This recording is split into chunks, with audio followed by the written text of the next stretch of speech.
when the sun went down and the siren switched on. I think it's just the nonstop adrenaline. St. Louis EMT Liz Smith hit her stride.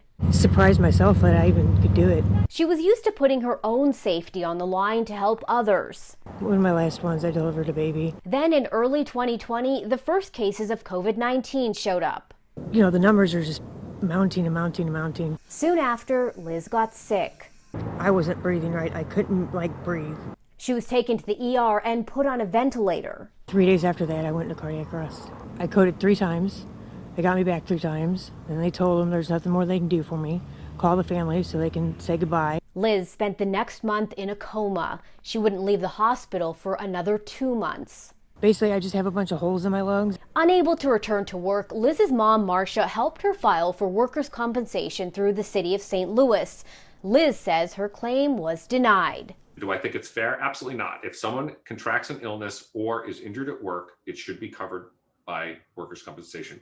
Scott Moore is an attorney and HR consultant for the American Ambulance Association. I have heard of others who have been in situations where they say, we don't know this is work related. Let's be serious.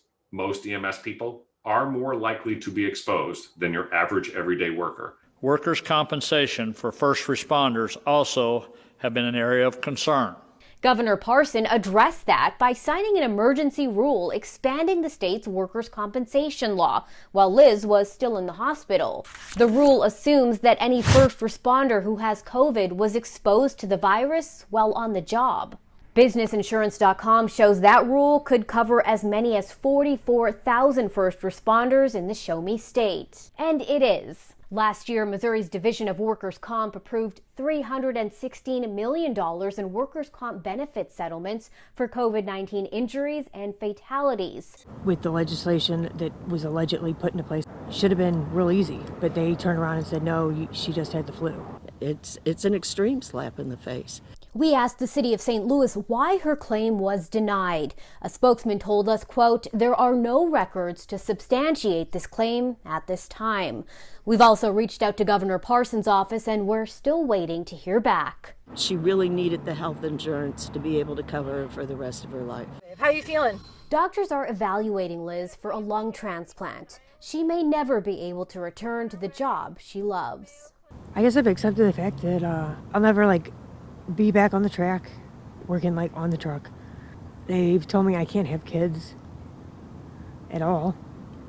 I got sick from work. There's no ifs and buts about it. That's what paramedics do. We deal with sick people. Sometimes we get sick.